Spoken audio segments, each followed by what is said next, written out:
Collegium system को लेकर central government और सुप्रीम कोर्ट में आए दिन झगड़े और तनाव देखने को मिलते हैं। ये एक ऐसा मुद्दा है जहां सेंटर और कोर्ट कभी एक बात पर अग्री नहीं करते हैं। जहां पिछली बार इस मामले में सुप्रीम कोर्ट ने सेंटर को बहुत फटकार लगाई थी, अब वहीं सेंटर को सुप्रीम कोर्ट के सामने घुटने टेकने पड़े और अंत में उनकी बात माननी ही पड़ी। किस बात पर सुप्रीम कोर्ट सेंटर से थोड़ी खुश भी नजर आई है, इस वीडियो में हम चर्चा करेंगे। आपके मन में ये सवाल ज़रूर होगा कि इस मामले में सेंटर और सुप्रीम कोर्ट के बीच इतने झगड़े क्यों होते हैं।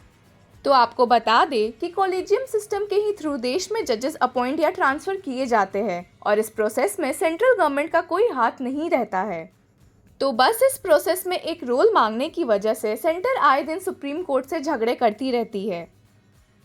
कई मिनिस्टर्स ने सुप्रीम कोर्ट के इस सिस्टम पर उंगलियां उठाई है, ये कहते हुए कि ये प्रोसेस गलत और बायस्ड है। पिछले साल ही former law union minister Kiren Rijiju ने कई पब्लिक प्लेटफॉर्म्स का सहारा लेकर कॉलेजियम सिस्टम की वैलिडिटी को चैलेंज भी किया था।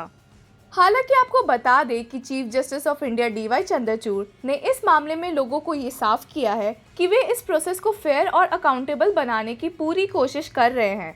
He said that special committees are also set up for this and all recommendations are made on the basis of recent orders and judgments.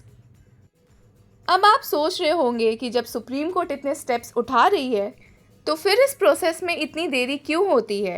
तो आपको बता दें कि इस मामले में और कोई नहीं बल्कि पिछले कई सालों से सिर्फ सेंट्रल गवर्नमेंट ही देरी कर रही है, जिसकी वजह से सुप्रीम कोर्ट उनसे बेहद नाराज़ रहती है। पिछले वीडियो में आपने देखा होगा कि जस्टिस संजय कौल और सुधांशु धुलिया की bench advocates association of Bengaluru की तरफ से एक पिटीशन में सुनवाई कर रही थी। इस पिटीशन में वे union ministry of law and justice के खिलाफ कंटेम्प्ट एक्शन चाहते थे। अब आप सोच रहे होंगे कि यहाँ कौन से टाइमलाइन की बात हो रही है। तो बात ऐसी है कि 2021 में सुप्रीम कोर्ट ने जजेस के वेकेंट सीट को जल्दी फिल करने के लिए एक टाइमलाइन बनाई, जिसके हिसाब से अगर supreme court collegium central government को कोई नाम सेंड कर रहा है तो उस पर उन्हें तुरंत एक्ट करना चाहिए। हालांकि आपको सुनकर बहुत हैरानी होगी, सुप्रीम कोर्ट ने कुछ हफ्तों के अंदर ये मामला ख़त्म करने को कहा है, वहीं सेंट्रल गवर्नमेंट ने इस मामले में ऑलमोस्ट 1 साल की देरी की है।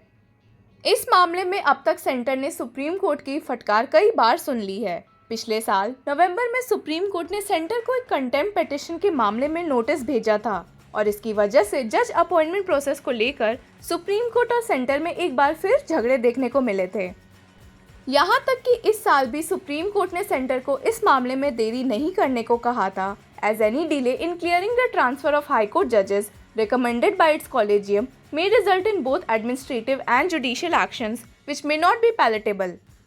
कॉलेजियम के रिकमेंडेशन की देरी में एक पिछले मौके पर attorney general of India R Venkataramani ने कोर्ट को समझाया था कि इस मामले में सेंटर कोई और देरी नहीं करेगी।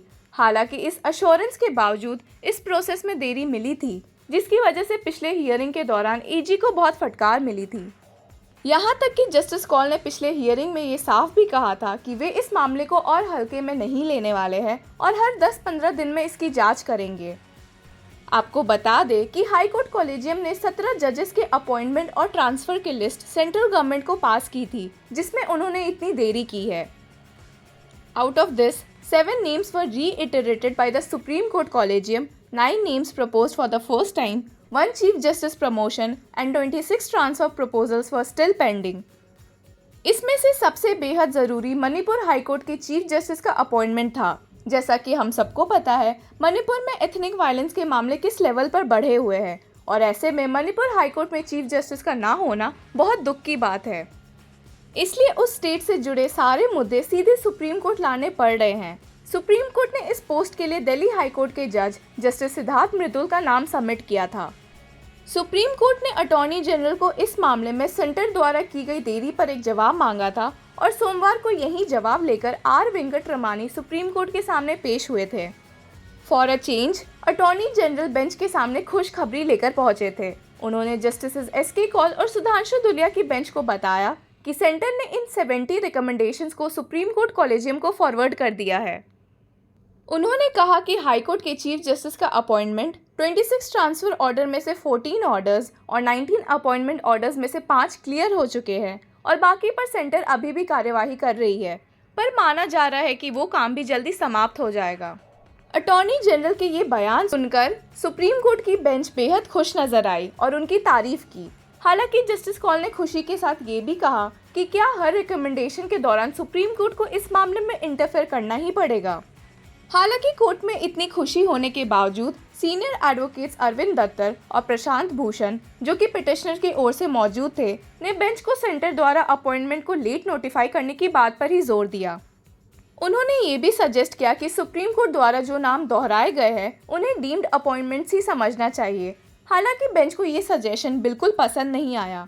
जस्टिस कौल ने इस सजेशन में बहुत कंसर्न्स बताते हुए कहा, how does a deemed appointment work? There are practical complications. Also the attorney general won't be able to persuade the government to that effect. हालांकि इसके बावजूद जस्टिस कौल ने कॉलेजियम को अपना काम जल्दी करने को कहा है और इसी के साथ सेंटर को भी चेतावनी दी है कि वे हर डिले के मामले में इंटरफेयर नहीं कर सकते, इसलिए सेंटर अपना काम अच्छे से करे तो सही रहेगा। उन्होंने सेंटर को ये भी समझाया है कि रिकमेंडेशन में डिले करने से अच्छा है या तो वो तुरंत अपॉइंटमेंट नोटिफिकेशन पास कर दे, या उन्हें कोई रिकमेंडेशन नहीं पसंद तो उसे अपने कंसर्न्स के साथ वापस भेज दे। ये आशा जताते हुए कि शायद नेक्स्ट हियरिंग तक सेंटर रिमेनिंग रिकमेंडेशंस पर भी तुरंत फैसले ले लेगी, सुप्रीम कोर्ट ने इस मामले को दशहरा के पहले अक्टूबर 20 के लिए पोस्ट कर दिया। जस्टिस कौल ने कहा, hopefully you will have some good news for us before Navratri. Justice Kaul ने अटॉर्नी जनरल से इस मामले में सेंटर द्वारा डिले को अवॉइड करने को भी कहा, क्योंकि सुप्रीम कोर्ट इस मामले में और इंटरफेयर नहीं करना चाहती है। अटॉर्नी जनरल ने भी जस्टिस कौल को आश्वासन दिया कि उनका भी सेम मोटिव है और इसी के साथ इस मामले की हियरिंग समाप्त हुई। अब देखना होगा कि इस मामले में सेंटर बाकी रिकमेंडेशंस में और कितना समय लगाएगा। पिछले साल नवंबर से ये सारा मामला पेंडिंग चला आ रहा था। पिछले हियरिंग में जस्टिस कौल ने ये भी बोला था कि एटलीस्ट अप्रैल तक किए सजेशन पर सेंटर कोई जवाब दे दे। हालांकि मणिपुर हाईकोर्ट के चीफ जस्टिस के लिए रिकमेंडेशन जुलाई में भेजा गया था, पर यह सेंसिटिव मामला होने के कारण एक जवाब जल्दी उम्मीद किया गया था। अब आगे से बस यही उम्मीद है कि सेंटर खुद से ही अपने सारे काम कर दे और हर बार सुप्रीम कोर्ट को उन्हें फटकारने की ज़रूरत ना पड़े। ऐसे इंटरेस्टिंग न्यूज़ सेगमेंट से जुड़े रहने के लिए कीप फॉलोइंग लॉ चक्रा।